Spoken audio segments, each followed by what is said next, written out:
Students, let's continue chapter 3 decimals. Today's topic is division of decimals word problems. So the statements I have written on the board I have taken from your textbook. These word problems are available in your textbook chapter 3 decimals. Look at the first question. 1.8 meter of cloth is required for a shirt. How many shirts can be made from a piece of 45 meter long? So first is 1.8 meter of cloth is required for a shirt. Means for one shirt 1.8 meter cloth is required. Now total cloth we have 45 meters. So how many shirts can be made from this 45 meter long cloth? So now what is given? Total length of cloth is 45 meter. Length of cloth required for one shirt is 1.8 meter. We can understand this question by taking a small example. Suppose I have 10 meter cloth. Total length of cloth is 10 meter. And the length of cloth required for one shirt is 2 meter. So how many shirts can be made from this piece? So we will simply divide that 10 meter divided by 2 meter.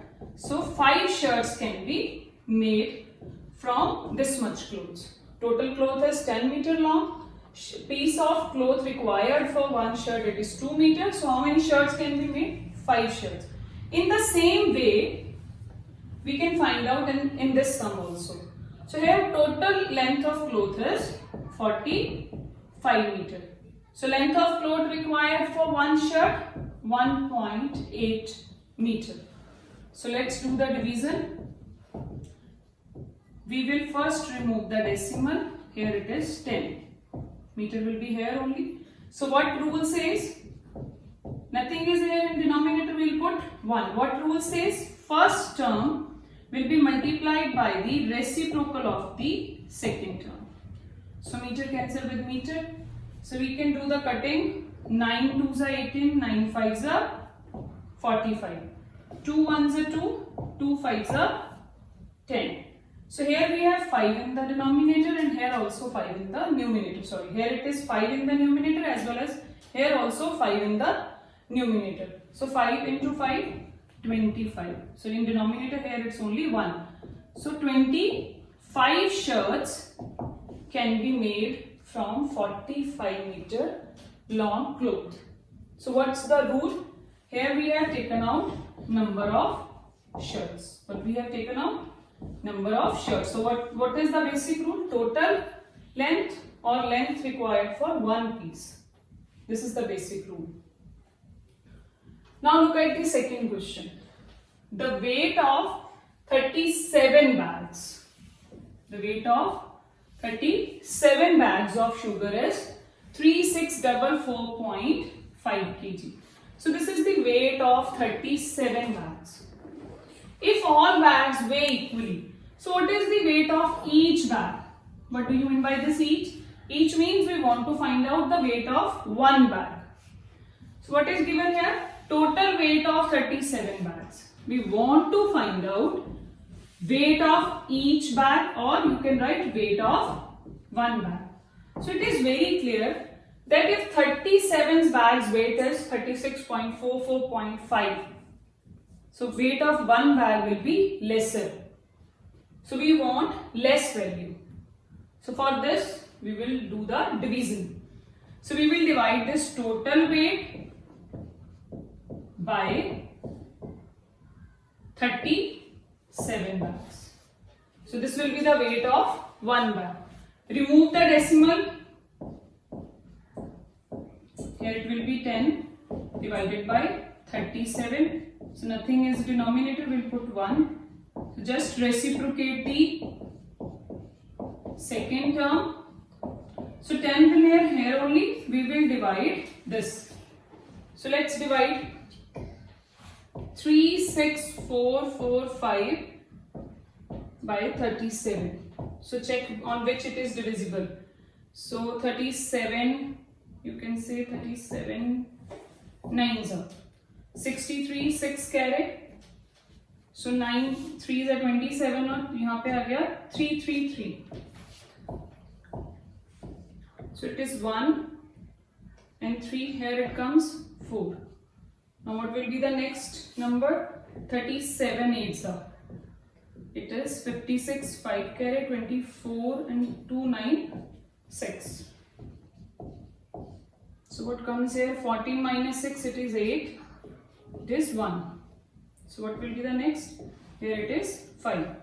So 37 5s are 35, 3 carat. It is 185. So sorry, here it comes 9. Next, here it comes 8 and last is 5. So when we divide, you see when we divide 36445 by 37, we get 985, and in the denominator we have 10 as it is. We have done nothing with 10. So again we'll come back to the decimal form. So here is 10.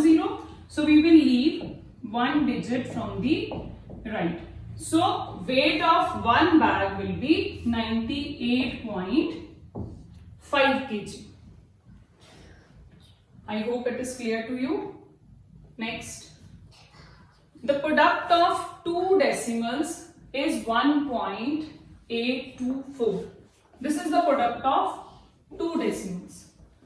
If one of them is 0.64, one of them is 0.64, find the other. So we have two decimals, product is 1.824.